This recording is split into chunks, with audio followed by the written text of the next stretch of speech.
Tonight on the broadcast, we're asking the hard questions. Does Capcom have the secret sauce for success? Why is Ubisoft resurrecting Black Flag while simultaneously killing the idea of game ownership? And Xbox slashes game prices. We asked you, but is it a win for us or are they putting up the white flag? I'm your host, Caveman, bringing you the show with the highest possible fidelity. Because if your frames aren't high enough, your standards are too low. Tonight we have Shells, who finally joined the PC Master Race.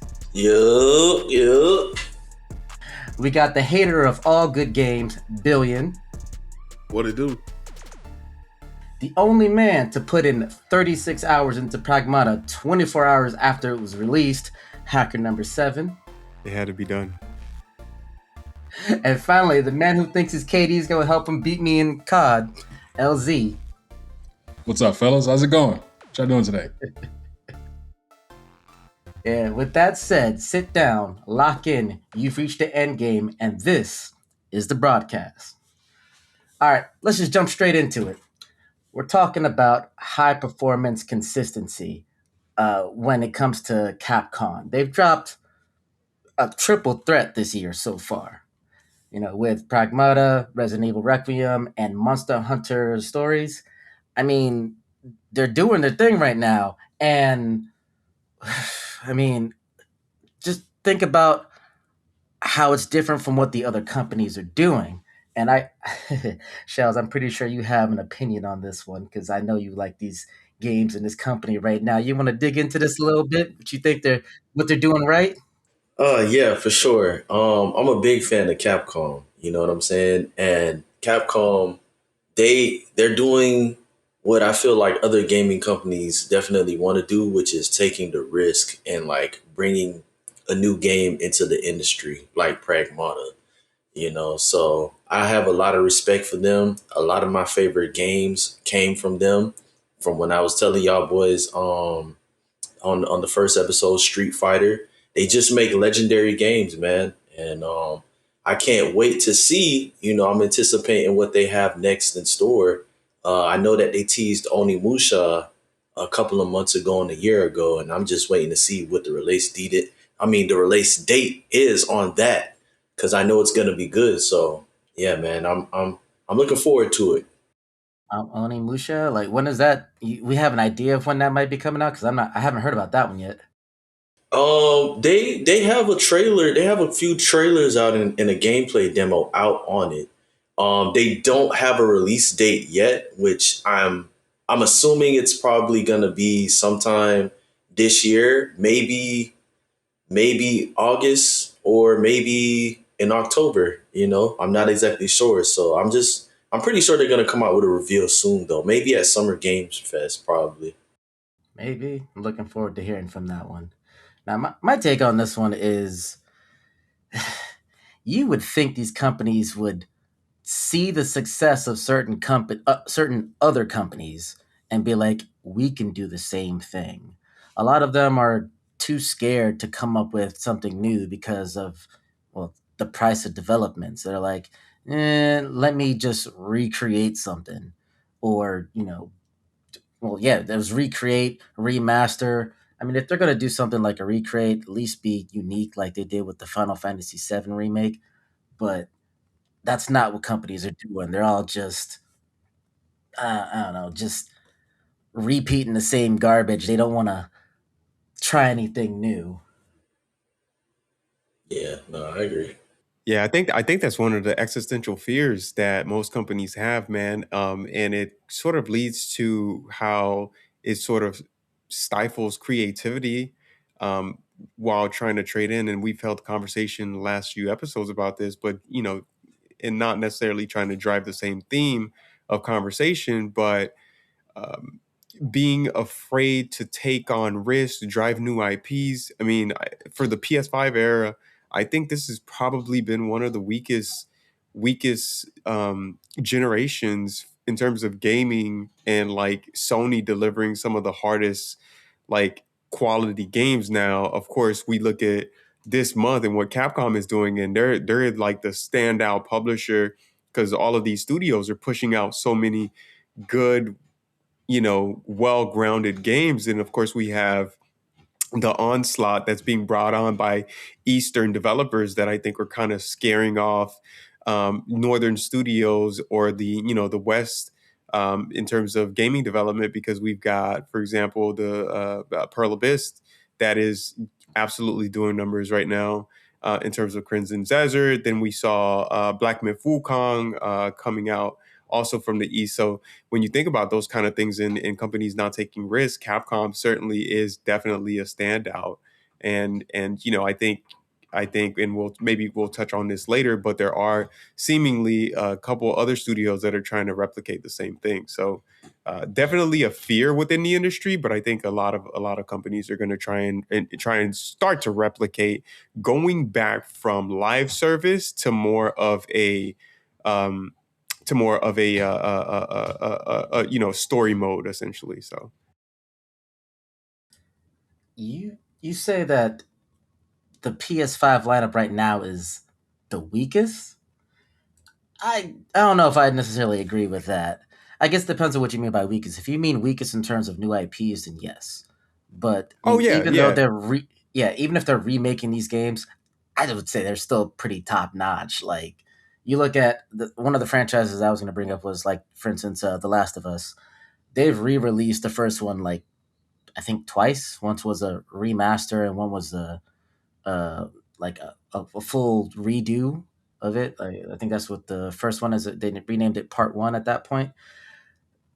I mean, if you never played that game, definitely go play it on Part One, the most recent release. That was absolutely amazing. But for someone like me who has played the first one, that last one was like, meh. I would prefer you have done something else. I'd rather have Part Three right Well, and I now. think I think that's the narrative, right? Like I think that's the sentiment that everyone is sort of feeling, is that the fact that we're kind of getting maybe a little bit of fatigue when it comes to playing some of the same remakes and retelling the same story. It's almost kind of like Spider-Man, for example, man. Like you think about how many different Spider-Mans in the same story that's been told, like having all of the different versions of Spider-Man from Tobey Maguire down to Tom Holland, right? And everything in between, where, the same story is kind of being told just with different characters. And in this case, in this entertainment medium, it's not necessarily that we're telling the same story with different characters, but we're using different technology to retell the same story. And sometimes it's just not enough. Maybe give the audience better story, more grounded storytelling, introduce new mechanisms. For example, like Pragmata. When we look at one of the more enjoyable things is that Pragmata adds a layer of complexity that requires you to feel that like rush when you're playing the game, right? So from Capcom. So when you think about the fact that like, oh, I need to figure out this puzzle in real time, to just like, take a shot on the enemy, or bullets are going to bounce off and I need to open and hack its chest case to do some serious damage with the shockwave gun and things like that. Like you start to realize like it adds a sense of rush, and that kind of risk and that kind of innovation in terms of environmental storytelling and gameplay mechanics really adds a fun nature to the game. Of course, the game does a lot well, from graphics to storytelling. Yeah, man. I listen, and this is why I say a lot of the times to myself, I'm like, bro, they're having to go back in time and bring these games back into this era, because the games that were new to us in that PS2, PS1 era are now they're having to reintroduce it to this generation. And that's the thing. I mean, certain games like Final Fantasy and the game blockbusters that really made like the industry, that made it, what it is today, I understand for those. The Final Fantasies, the Resident Evils, I understand it. But when it comes to like Last of Us, which is a game, the first one came out on the PS3, and then like Caveman said, they remade it on the PS4, because I remember when I got my PS4, it came with it as like a bundle deal. And I was like, cool, because at that time I never played it on the PS3. But when I saw that they were like remaking it again for the PS5. I'm like, are you serious? I'm like, you really don't have to go back because the one that was on the PS4, you could just play it. And the graphics are still good, bro. Especially because you can play that on a PS4 Pro and you'll be good. So when I saw that they were going back at that, I was like, bro, what is Sony doing right now? And I gotta ask myself, if they can go back and work and remake The Last of Us Part One, it's like, okay, what about Drake's Uncharted? I don't think that they even came out with a Drake's Uncharted since the PS5 has been out. Yeah, honestly, one of the interesting things about that though is that I feel like maybe they don't have enough detail, right? Because I think when you think about Drake's Uncharted, and this is one of the things about how would they bring it back into the fold of storytelling, because at this point Drake is older now. You know what I'm saying? Do you kind of move the arc to his daughter, kind of like God of War is doing with like the new I think there's a new leak or whatever, potentially suggesting that there's going to be a new arc to God of War where instead of them concentrating on Kratos and Atreus really as being that main story arc, they're really going to concentrate on Kratos' wife and and Atreus' his mom and her story and essentially what happens, because we get some hints as to what happens between that story, like based off of her, we get glimpses of it, but they're really going to concentrate on that. So the question then becomes, from Drake's perspective, do you continue to do or tell that story, especially as he ages, or do you move on to his daughter becoming that next concentration point in terms of your core protagonist within the story. So there's some good questions there. I honestly think there's a lot of good places they can really take the story. But yeah, you're right. I mean, they're not taking it there. They're not willing to take the risk. And I think a lot of writers would have a field day with where you could take that story. And I think people would love to eat it up. Yeah, like my whole take on that, at least when it comes to God of War and Uncharted. Uncharted, they kind of wrapped it up, right? So I can't really see a sequel coming from that unless they wanted to go, back in time, an earlier version of Nathan or something along those lines. God of War, they at least got a new arc. He's older, yes, but he's also a god, so it doesn't really matter. And I mean, I get what you're saying going through with that. But regardless, those companies, they're still doing the right thing, in my opinion. They're telling original stories. They might not be new IPs, but they're still continuing to tell new stories as opposed to, re-releasing the same game. Even going from the God of War to God of War Ragnarok, it didn't feel exactly the same. Different weapons, different mechanics. It still felt new and innovative, and that's what I really loved about it, right? But th- this now makes me think, for all the games that we don't like that are being re-released, is there anything that you would do you think that it needs a sequel? Is there anything? Billion, you've been quiet. You got anything? As far as needing a sequel, I definitely agree with some of those points that uh, Hacker and Shells were talking about. Some of those games, maybe seeing the sequel where characters getting a little bit older and the storyline develops a little bit more. But right now, I don't know if I necessarily have a game in mind that I think needs a part two, but I think overall in general they should start to make more part twos or part three versions of a game, not like a reskin, because we've been seeing a lot of let's say remakes happening. Um and I'm pretty tired of the remakes. I don't want to see a remake of a game that I probably beat on the PS3 and then played it on the PS4, and then you guys remake it for me to play it on the PS5 again. I'm really tired of that. It's getting crazy out here. So I think remakes are definitely not remakes, but like I think part twos or new sequels should be coming out more often right now. Yeah, man, I agree with you, man, because I feel like the games that really do deserve a remake, it should be probably something that came out on the PS1, bro. You know what I'm saying? Because there's a lot of hidden gems, but I will say at least I have a few games in mind that I think that deserves a sequel, in my personal opinion. And I know this is a game that it's not too many people know about it, but it was a legendary RPG back in the day. The Legends of Dragoon, which was actually made by Sony, which I was remember made. that one. It was it That's was classic.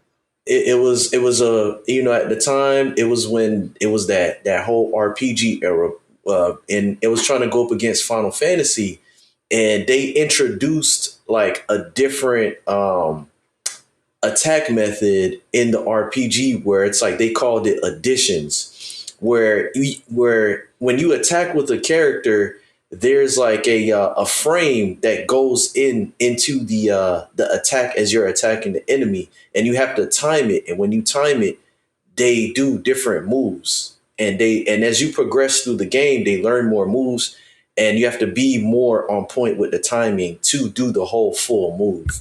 And bro, it was groundbreaking at that time. And so I just wish that they just never I wish Sony would just kind of like appreciate the games that they put out more, bro, from that era, and not just banish it. Another one I would say is Heavenly Sword. Heavenly Sword was pretty dope, bro. Yeah, that was that primarily on the 360 or was the No, Heavenly Sword on both PS3. all path? Okay, okay. PS3. Yeah. Yeah, that's a good one. That's a good one for sure. Yeah, man, it was pretty dope, and I would if they could make a sequel out of that, I would love that. So yeah, So I think that it's got its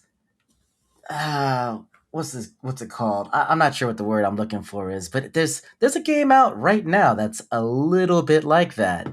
Stellar Blade.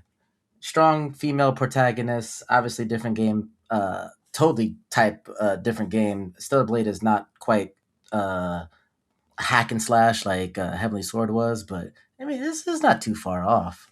Yeah, I've played portions of it, and I'll say one of the things that it really does well is, and I don't know the developer of that game, but it from a graphical perspective, definitely one of the more beautiful games that came out. Now, I will say when I played that, I didn't buy the full game, and I just tested it out, and I was playing it, and I was playing it on my Steam Deck, just kind of like traveling, playing kind of deal, and I wish that they optimized it a little bit more. And of course, the Steam Deck is, obviously aging, but and of course naturally lacks some processing power. But I will say I enjoyed the game a lot from the demo that I got to see. And graphically, when I played it on other platforms that weren't the Steam Deck, it's a gorgeous game.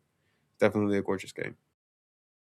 Hey, I would say I just want to add in that while Shells was talking, I was actually thinking when he said the PS1 games, and I was like, what needs a remake is uh, something like Jack and Daxter. You know what I'm Oh Oh, saying? bro, And you man, took my game. yeah. yeah, You like took my that's game. because like even if you go back to the PS2 and play Jack 2, like that game was like a mini Grand Theft Auto in their world. You could steal cars. You had a couple different guns. You had like a hoverboard. The graphics were really nice for the time. Like this was like Grand Theft Auto before Grand Theft Autos in a way. You know what I'm saying? So like, I'd love to see like a new modern version of like Jack and Daxter on the PS5. Like a new game and a new storyline, not remaking Jack 2 and then saying, "Hey guys, look what we got for you." You know what I'm saying? And pay $20, $30 for it. There were a couple platformers that didn't really necessarily survive from that era too, right? Like so, like Crash Bandicoot and a couple other platformers that I feel like really could have taken off and leveraged the performance of this era. But while I've got the mic here, I will say, what about Siphon Filter? right? I don't know if you guys remember. You Oh, took my yeah. other game. Yo, You yo, took my other yo, game. What Siphon about Filter, yeah, bro. yeah. What about Siphon Yo, Filter? yo. What about the bully from GTA? We never. I mean, come on, like you know what I'm saying? Like Nah, there's I'd have I'm gonna loved to pass on see that a one. new version of Bully, bro. That game is gas. I got it downloaded on my PS5 now. Yeah, you know, I honestly think that those are some of the errors. And when you think about, for example, what was with Hogwarts, the Hogwarts game that came out, and Warner Brothers is actually coming out with part two. What was the name of it? Hogwarts Legacy, was it? Hogwarts Legacy. So if you think about the concept of the bully, it was the same thing. You know what I'm saying? Like you were in a school, you were going to classes, you were doing bad stuff. You know, honestly, we need that rendition, and we already see that there's a need for that kind of storytelling, that kind of archetype, that kind of environmental storytelling and engagement through entertainment in terms of gaming for that content. The bully would do numbers, I think. You know, there's a lot of people who would play it and enjoy it just based off of nostalgia, dude. Like I think the bully is definitely a top contender for seeing a sequel. We need one. Yeah, there's rumors. I've heard and I've seen rumors of them actually working on Bully, a new Bully, but I don't know how 100%, how true it is. Yeah, and honestly, Siphon Filter is one of those great joys that I think really missed multiple eras where it was just like, why didn't we take a risk on Siphon Filter? What is it out there?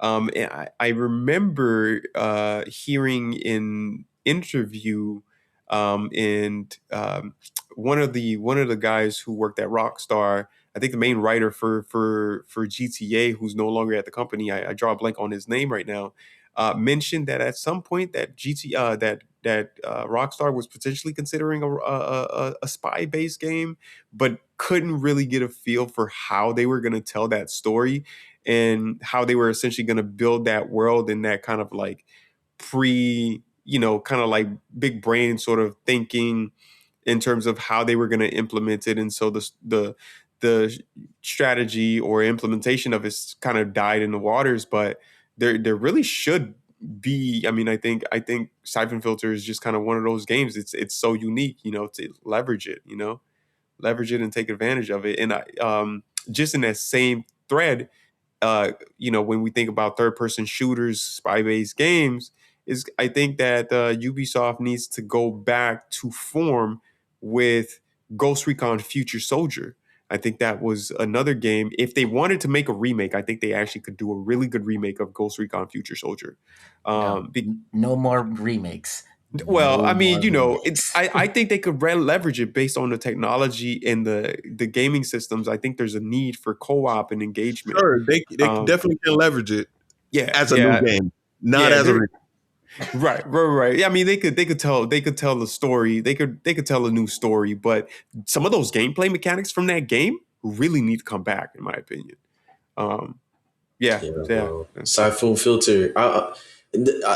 Just to say with Siphon Filter, because that is a legendary game, bro. That I do feel that the last Siphon Filter game that came out, and I'm a little bit sad about it, was it actually came out on the PSP, and that was the last Siphon Filter game. And in my mind, I'm like, why didn't they bring this to the consoles? You know what I'm saying? That was the last one, was on the PSP, and I'm just like, it started out on PlayStation 1. It never made it to PlayStation 2, and it never got on PS3, but it landed on PSP, and I'm just like, like what happened with that? But yeah, bro, I'm glad you brought that up. I'm glad you brought that up. Siphon Filter is that game though. And a final one. What about an Infamous? Right? Yeah, I mean, like that was another one when we think about like movement mechanics within that world, and maybe not like necessarily like the Infamous 3 or anything like that, but like maybe if you went back to Infamous 1 and 2, the core stories of the game, so like you think about Infamous, that was a good game, and I think it would do numbers on, I think even if they did a remake or something like that, it would do numbers. Like when you think about studios and publishers not wanting to take risks, Infamous would probably do numbers on some of these live service games that they're pushing out today because there's just so much hunger, I think, for some good grounded storytelling, and so. And honestly, that was around that time. That was around that time when like there was a lot of games sort of introducing like real film takes. Those cut scenes where they had like real actual film scenes from that were shot for the game and stuff like that, like for the epidemic and stuff. So that was kind of interesting take in where gaming used to be in terms of cutscenes. I don't know about a live service game for Infamous. I can agree with you that Infamous, I could see a sequel from that one. That was a fun game of mine. The Bully, no, we don't need that. You know what else we don't need? A remake of Assassin's Creed Black Flag. Like, I don't know about you, but Whoa. I don't think we need it. I Right? mean, listen, Assassin's Creed Black Flag is a love child of Ubisoft that needed to be brought back. And I think their reputation has been so scarred because of some of the choices that they've decided to make in terms of just alone live service, right? Like they have lost the trust of the audience. And one of the things that they seemingly are doing with Black Flag, based on what we've seen on a recent trailer that's been published, in terms of them announcing the game, is that they are trying to bring back they brought back some of the same creative mindsets that were there to make sure that that same feel, that same sense of the game that you got, and some of the same feelings of the world that you have in that environment when you're playing the game is still being retained when you do a remake and you do it well with new capabilities and visuals. So, yeah, but here's the thing with that. This falls into the same category as what I said earlier with like The Last of Us, for example. If you've never played it, then cool, having a modern version of it is great. But the old version isn't that bad. Like, I still think people can play it and be good. I would much rather have something new. Or they can go the Final Fantasy VII remake route where they literally are changing things. You get the feel of the old game, but they have made changes to the point where you don't know exactly what's going to happen. Even though they're retelling the same story, it still feels new. And if they're going to go into that much detail, or that like specific type of change, I think I'm okay with a remake at that point. But anything else, nah. I don't even want to call it a remake anymore. That's a reimagining.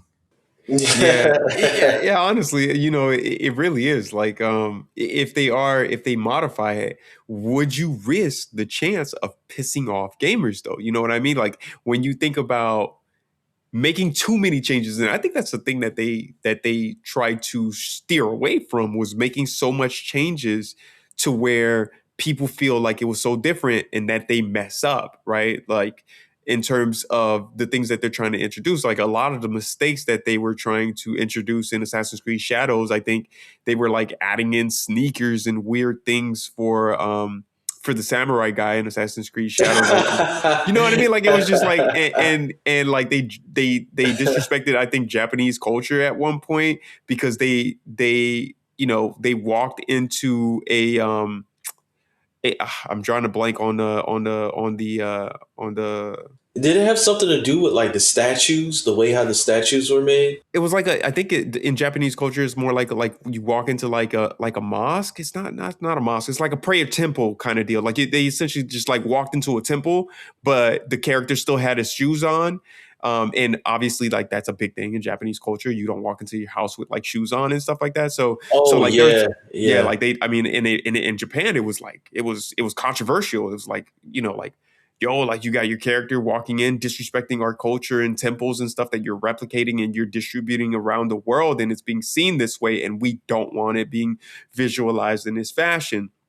And so I think they messed up when it came to it messed up when it came to you know trying to recreate this game and then have it be shipped and be playable worldwide, but the culture that they were replicating or like trying to emanate and represent. They were doing things that didn't necessarily represent, and it was primarily, this falls into the category of not paying close enough attention to detail, right? You can go back to, for example, Grand Theft Auto 4, right? When you're stealing the car and you're like, breaking the window and having that level of immersion, and he's like jacking the key or hot wiring the car before he can actually start it up.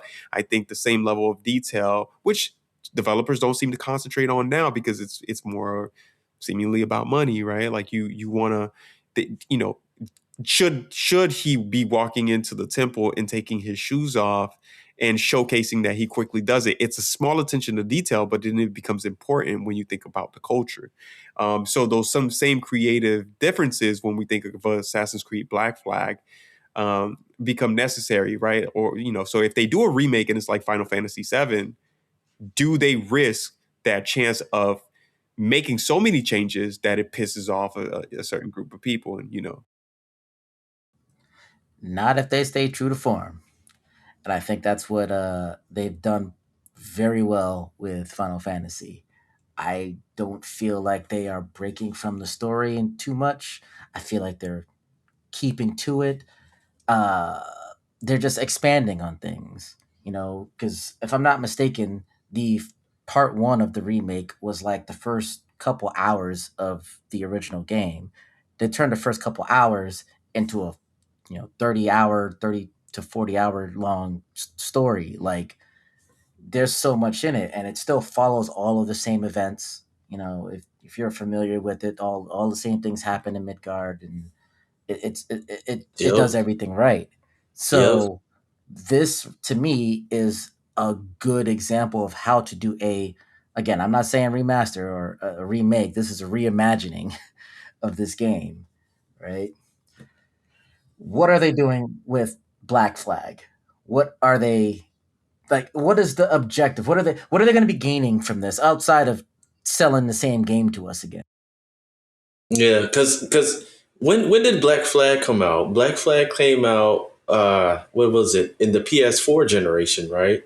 I believe so. So I feel like it's like, do we really need a remaster for it right now? And in comparison to Final Fantasy, like Caveman said, like, dude, everything that happens in the first game, bro, as especially with the one that came out back in the day, that happens in the very maybe first 20 minutes of the game, and they took that and they, like he said, like, that first game is like your everything is in Midgar. Now it's like the second game, now you're outside in the world. The third one, I don't know what it's gonna be like, but if it's probably gonna be, they're gonna, like, improvise on it. Like with the second one, it's probably gonna be more worlds now, more playable characters. So it's the perfect trilogy, man. I would say. So that's the big question. Is like, what are they gonna do with Black Flag right now? Like, what is the importance of them remaking it? You know what I mean? So, but I think it's highly favored. I honestly would say that it with Black Flag, it is an attempt to try and build trust with the audience. Because like I said, like I think they lost the audience a little bit with some of the things that they've done in the past, where for example, like even movement mechanics, for example, like one of the things that they're prioritizing is like back ejects and side ejects that you used to have in like Assassin's Creed Black Flag, that you really appreciated when you were playing the game, and it made movement so fluid and the parkour was so nice. And that was one of the more beautiful things about Black Flag, right? Or Assassin's Creed in general, was some of those parkour mechanics, right? I remember playing the original Assassin's Creed, and when I think back to 2007 and playing it on the Xbox, that game was really like, a little bit repetitive, so Yeah, I don't understand what you mean by trust. Because in my opinion, listen, look, look. I don't see trust in this. I see that as a money, like a cash grab. They're giving us a game that is the same as what some people have already played. Me, I Facts. personally never played the old one, but I can, like, for me, like I said, it might be okay because I've never played the old one, but plenty of people did, right? So to me, this is nothing but a pure money grab.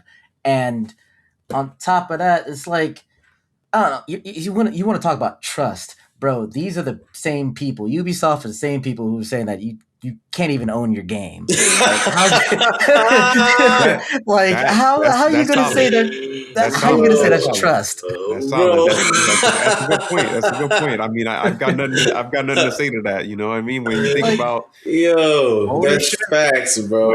when it comes to Oh my ownership, gosh. it's yeah, man. I agree with that. I like you know, if they wanted to build trust, what they should have done was give us another Splinter Cell game. I think that needs a new sequel. You know, that is Yeah. he solid. could be an old Yes. man. Yeah. He could be an old man doing whatever, but I mean, it's still Splinter Cell. Come on, nobody's messing with Sam Fisher. You Bro. know, did they introduce? I think they tried to introduce him into Ghost Recon, either Wildlands or Breakpoint, and as some of the added like content through some of their seasons. I remember playing, and I want to say that they added some Splinter Cell lore into the game where you had a mission where you had to basically just like clear out like this area or whatever, and you could you couldn't play as him, but you interacted with him. So that was kind of cool. They kind of teased that a little bit in Ghost Recon. I want to say it was Ghost Recon Breakpoint. I'm not sure about that one. Oh, I think I did see something about that though. But I feel like it's dope that they did that, but I feel like Splinter Cell at this point in time that we need a new Splinter Cell game, you Oh, for know. sure. Yeah, guaranteed, guaranteed. And if they are looking for a crash grab, that I you know considering and looking at what Capcom is doing and telling third person based stories and just doing numbers, they need good writers. You know, stop with the AI mess and whatever. They need good writers. Get some good actors to do like the motion capture and stuff like that, and then just give us a good game, man. Make sure it's production quality wise, and then if you want, maybe add multiplayer. You want to keep people based on the internet, or maybe just wait a year. We recognize that companies need to generate income, right? Shareholders need to make money, whatever. Like, but do good quality games, and if Rockstar and Take Two has shown us anything, it's that you can make money. You can make a lot of money. Give us good quality games, and then whatever you do after in terms of the online component or whatever. I mean, GTA is a beloved franchise, so give us good content, and then go from there. Yeah, bro. Okay, this is my issue with Ubisoft and Black Flag, I would say. Well, not personally Black Flag, but this is my issue. Bro, they come out with an Assassin's Creed game every single year, bro. Every year, bro. Bro, like, yo, like what are they doing, bro? Like literally after I want to say when they came out with maybe like three Assassin's Creed games, and then after I just realized, I'm like, bro, there's one coming out every like October, November, bro, every year. I'm like, bro, okay, all right, okay, cool. And then I'm just sitting here like, yo, what? Like you got from every point in time in history. One minute you're in Egypt, now you're a pirate, now you're a Viking, now you're a samurai slash ninja. It's like, bro, they're gonna run out of ideas soon, bro. It's like how okay, it's like okay, bro. We know that this is a creed of certain people, but I just feel like, bro, in comparison to Capcom, bro, Capcom doesn't have a game where it's coming out every single year. You know what I'm saying? Like, their games hit, bro. Resident Evil, Onimusha, Mega Man, Street Fighters, Devil May Cry. Like, bro, dude. And the thing, and you want to know what's crazy about that? Resident Evil, when they were working on making the next Resident Evil 4 game, that accidentally turned into Devil May Cry. So because they made the main character in Resident Evil 4, Leon, he's like, when they were working on it, they realized like, okay, he's too superhuman like. We got to change the name of the game. And so what they were going to do, they were going to end up scrapping it, but they were like, no, we're just going to keep it, and that's how it ended up getting its name, Devil May Cry, bro. And it turned out to be one of the best action games, bro, out there. You know what I'm By saying? by the way, now So, that you mentioned Devil May Cry, that's one of the things that they're essentially looking to do is with the God of War franchise. When we think about the story arc following not necessarily Kratos and Atreus, but Kratos' wife, is that it's supposedly supposed to be more like a Devil May Cry based game, not necessarily like more that traditional God of War based game that that we've come to know in modern day times. It's supposedly it's supposed to be a more of a hack and slash like Devil May Cry. But in terms of Ubisoft, in non gamer software ownership, I think that is the gloom and doom that has been sort of kind of lingering over the gaming community a little bit. It's one of those things where companies are looking for any and every way to make income. We look at, for example, Nintendo, and it's in their need to make make games that it make games and remove the third party companies that are embedded into the entire production lineup or distribution lineup. For example, like GameStop, it becomes a little difficult to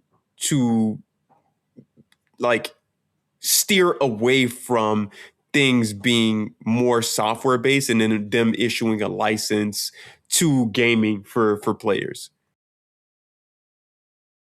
Nintendo's gonna do whatever they want to do to make money. Like I like Nintendo. This is the same company that has never, or up until recently, has never put a discount on anything. Like I remember, I bought a Switch extremely late, right? Something like same. a year or so before the Switch Two came out. It's like for me, it was I wasn't even sure if I even wanted it, right? Once I actually got it, and I'm sitting here looking at, you know what? There should be a couple games in here that should be cheap. Let me go find me a Mario. Nah, that's $60. I was like, didn't this game come out like 5 years ago? And I'm like, yo, why are these games still the same price? I wanted to get something cheap, but I can't. Yeah, Yo, Yeah, bro.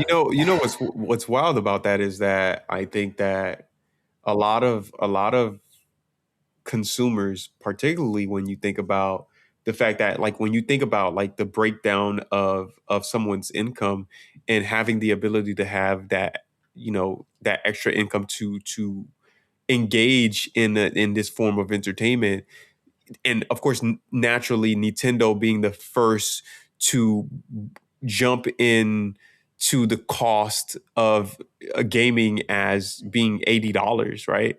$80 is a high bar to cross in terms of just being able to get to the game, and of course the fact that they don't discount them makes it near impossible. But that's what companies like GameStop for third party sellers used to do, right? They got used games and they made it so that you were able to kind of buy the game at a reasonable price. Maybe you might not play it on like day one, but you'd play it at maybe day 30 or day 60 or whatever that might have meant. But now it's just way too expensive. man, I gave up on that once I was able to buy things online. As soon as I had the access to download something off the PlayStation Network or PlayStation Store, whatever it was called back then, I never looked back. It's like, yeah, I don't own it, but the convenience of not leaving my couch, I think I could deal with it. So that's funny that we're talking about Nintendo discounting because, like you guys said, they don't discount any games, and they've been having an issue with selling games right now. Since the Switch 2 has come out, there's a stat. I'd have to source that for y'all later, but there's a stat that says that on average, every owner of a Switch 2 has only bought 2 games on their platform. So I think Nintendo is looking to do like a shift because their games are too expensive. They're selling games at $80 and they're not necessarily offering anything new like Donkey Kong Country, whatever number is out right now, is pretty much just a reskin of every other Donkey Kong Country game that has come out. And it's not like you're getting better graphics or a super powerful system. It's still a handheld at the end of the day. And they're just not making any sales. So the discounts are warranted, and they should be slashing the price of all like first gen games from the original Switch. You can still go and buy the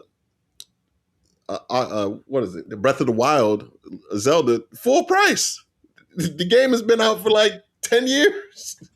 You know what Heavy I'm saying? They're like facts. they're selling it for Heavy, heavy $60. facts. It doesn't make sense. Like, why?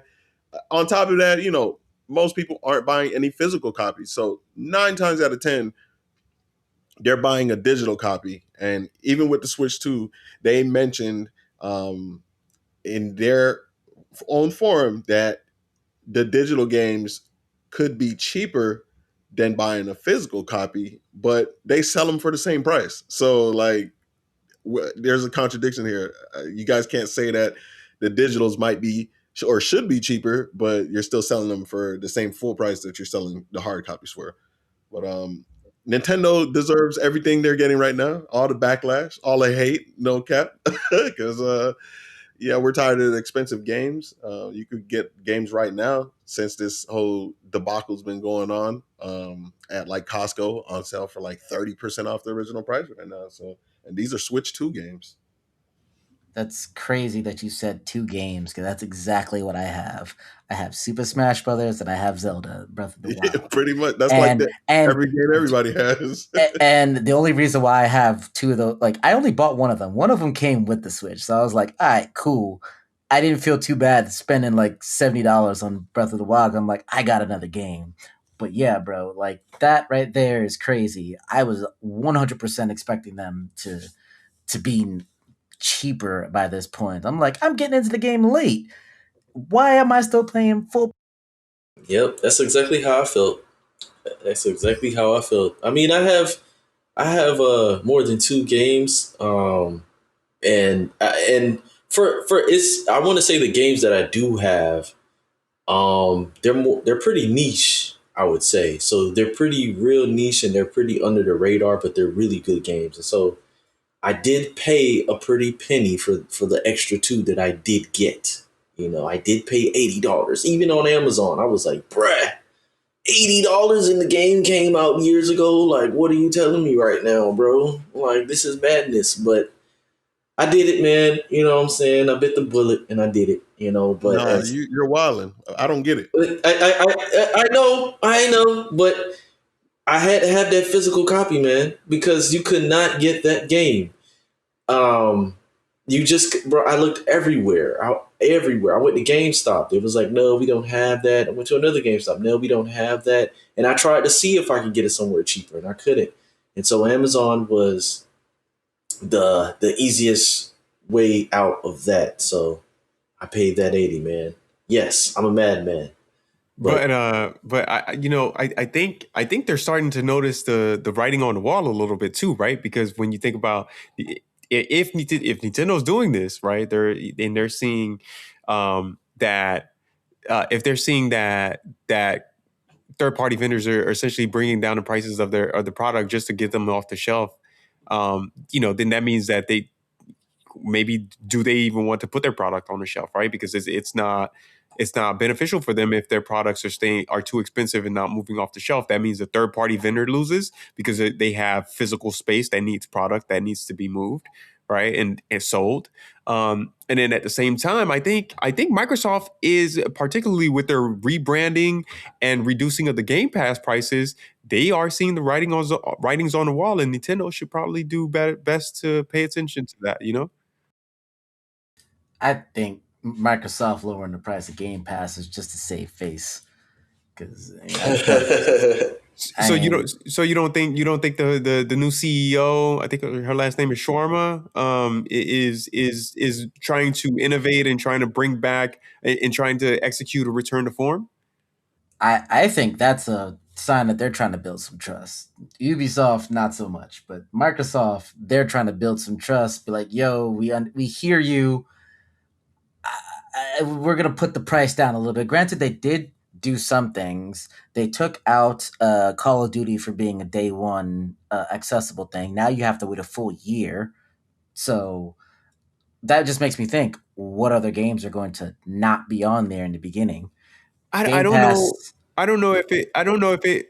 I don't know if it would necessarily build trust though in this case, right? Because I feel like this was sort of a, well, maybe maybe they're not necessarily building trust. It's because if you think about Call of Duty, for example, we've talked about this. Call of Duty is seeing a little bit of a decline.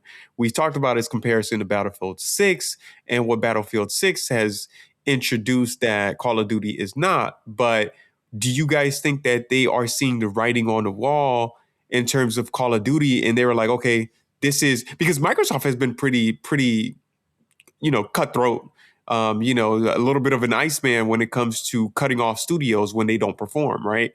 And not to say that Activision and Call of Duty is gonna overnight fail, but are they seeing the writing on the wall that there's a little bit of fatigue with Call of Duty, and that was one of the easiest ones, or was it the opposite that necessarily that Call of Duty is one of the biggest ones, and this is a little bit of a loss for them financially that they need? So either way, it's the fact that they're seeing they're seeing some losses, and they need to remove Call of Duty essentially.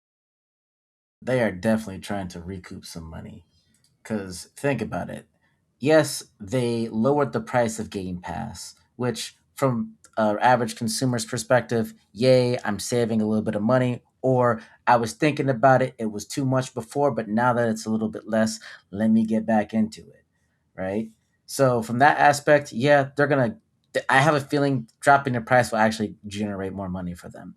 When it comes to Call of Duty, I mean, even when Call of Duty is doing bad, they are putting up numbers. They're consistently like top five selling games on PSN.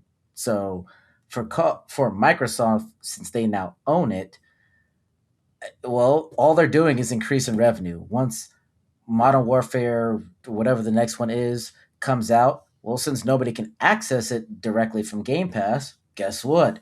They gonna dish out that money, and they're gonna get a boost in revenue right from the start. Right? They might not this time, just because GTA 6 is coming out, but next year for sure. Definitely going to make some money off of that one. And I do you guys think it was a little too late for them to do this with Game Pass, or you think they should have I done it don't a little think bit I don't earlier? think it's a little too late. I think uh, at the moment, like where we're at right now with the gaming, you guys, Hacker mentioned the new Microsoft gaming CEO, and I think she realizes that also. And she sent out a bulletin or a letter, whatever you want to call it, and said that gaming has got too expensive. So I don't necessarily think they're only doing it for the cash grab, which obviously we're not gonna put that past them because I think every company is always out for the next cash grab. But but she is thinking about the gamers, the gaming community, and trying to see where they could rework um, their business model to cater a little bit more to the gamers. Obviously having the Game Pass is pretty cool because you get a lot of options that you don't normally get on any other platform. But at the same time, how much is this really worth, a month to get these options? I think it's similar to like PSN or the PlayStation. Sony should take notes from what she's doing, because I think we're paying for a basic subscription for PSN like $100 a year or something like that, and then that's like the basic. I think the top is like $250 a year, and again, we're not necessarily getting anything fresh and new for having those tiers. We're getting to play old games, not even remasters. They're just the old games that are coming from the PS2 and PS1 era, some, and it's not every game. I don't understand why PSN doesn't have every PS2 game, every PS3 game in the store available if you're paying that much money a year.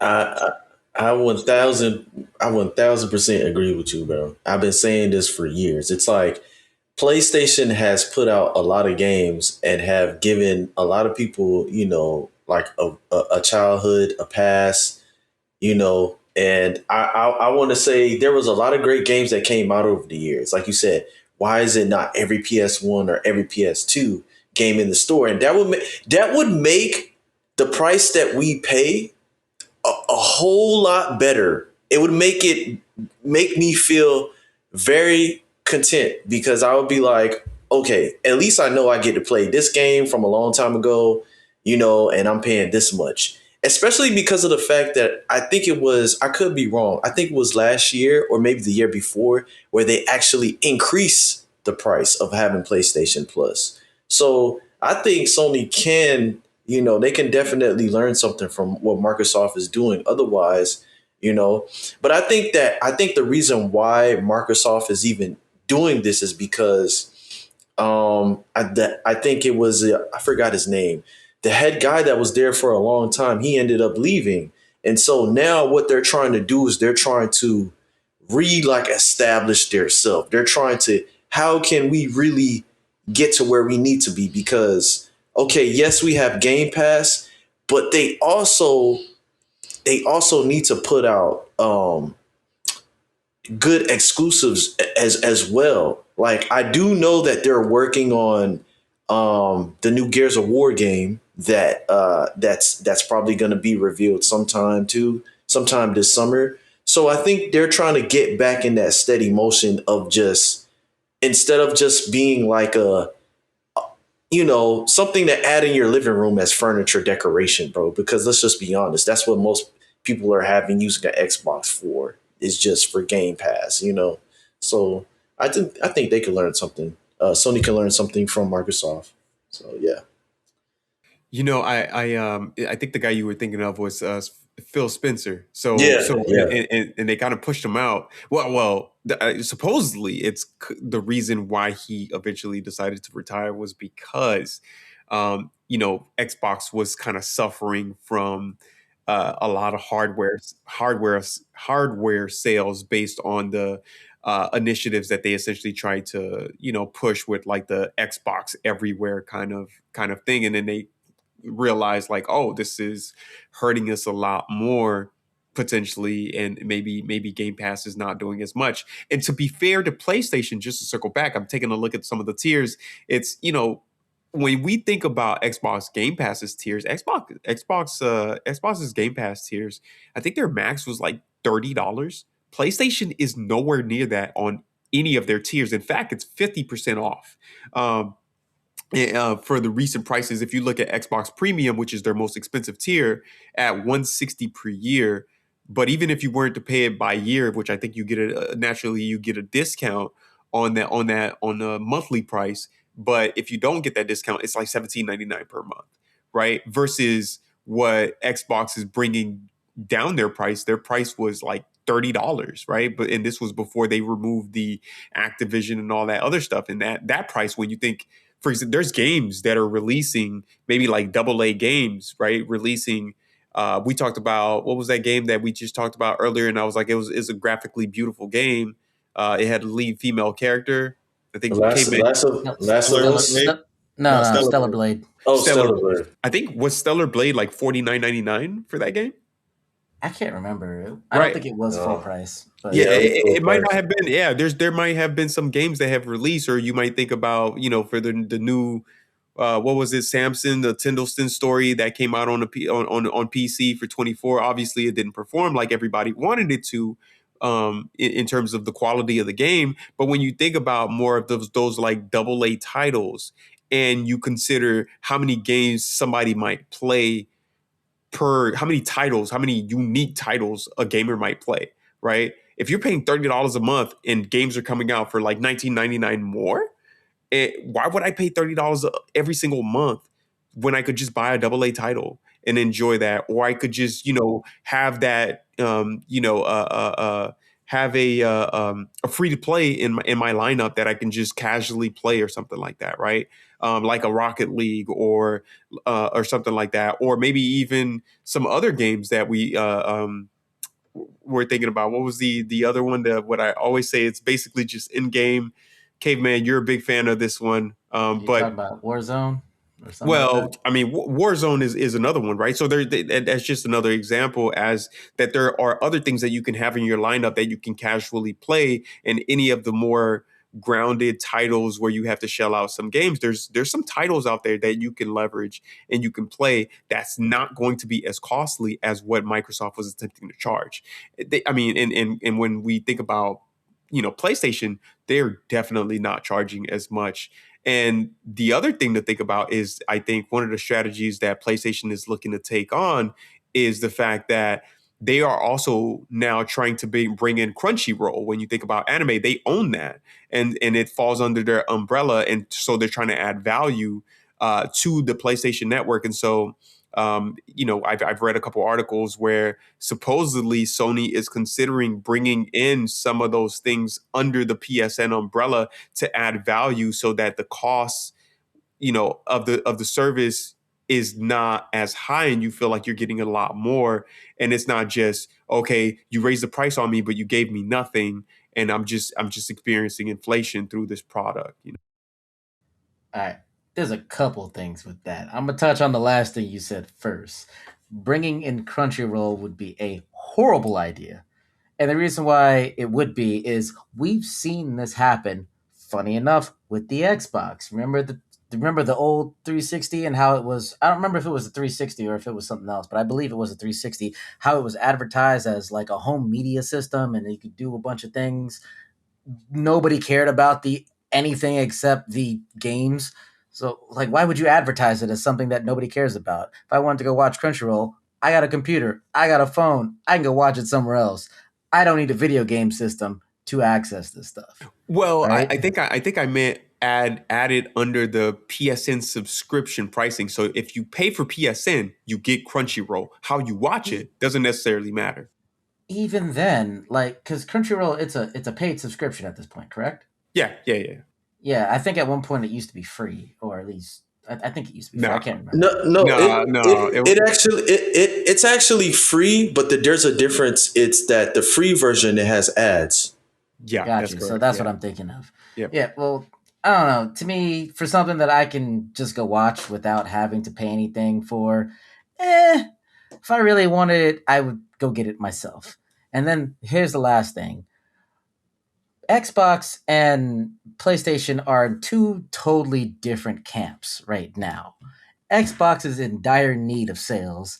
Sony pretty much can do whatever they want because everybody's buying a PS5 at this point.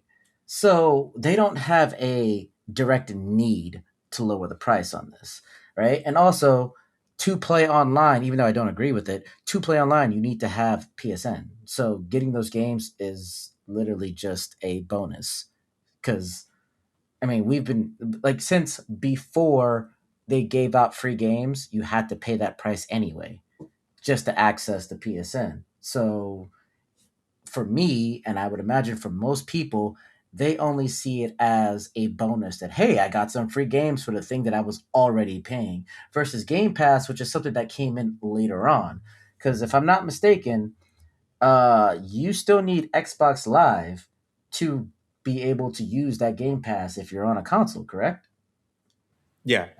I believe so. So it's not so much an addition. It's not a. It's literally an add-on. It's something extra that I don't have to buy. So that's why I feel like the price being less is a little bit different. It's hard to compare the two. Does that make sense? Yeah, that's fair. I think for those who do pay for Crunchyroll, right, like anime consumers, and I'll admit I pay for Crunchyroll. I do not use the free version. My nephew uses my Crunchyroll account, and we just and so that paid version is valued, and I don't yeah, I don't want to watch the ads. Yeah, I feel like we get enough ads targeted at us all the time anyway. So Bro, those ads are diabolical, bro. right. So when you think about when you think about being able to play the game, and I agree with you, like making the narrative that was pushed during the PS3 360 era of making home entertainment and gaming consoles that central hub, it didn't really work out like they wanted it to.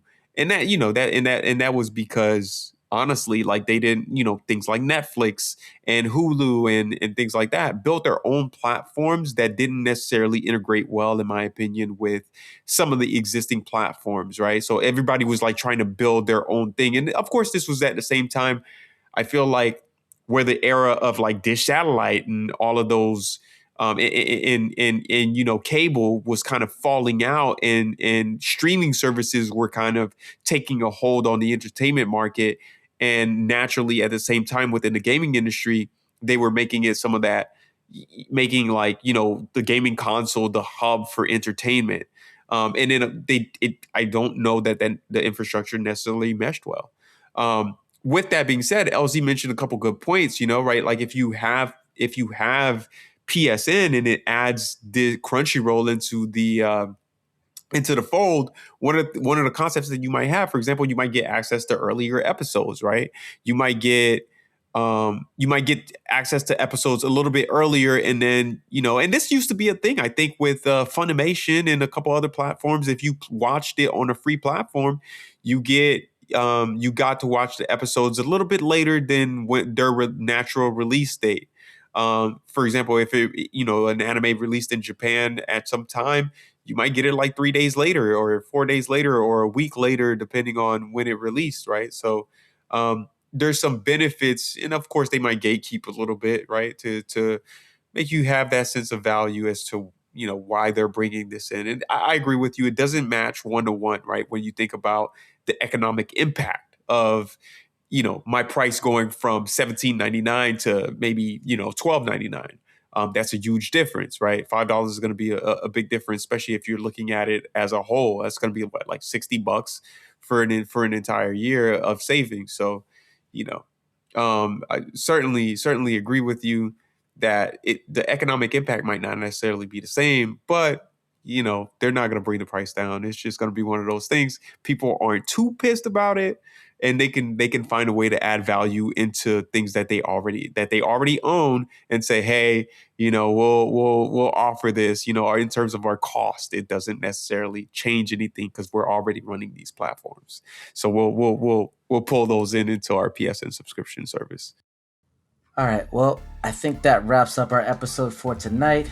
Let us know what you think about the games that we mentioned. Do they actually need a sequel? Were they good stuck in the past? Does Black Flag actually need a remaster? Definitely not a reimagining. Let us know what you think in the comments. Like and subscribe, share. And that is our broadcast.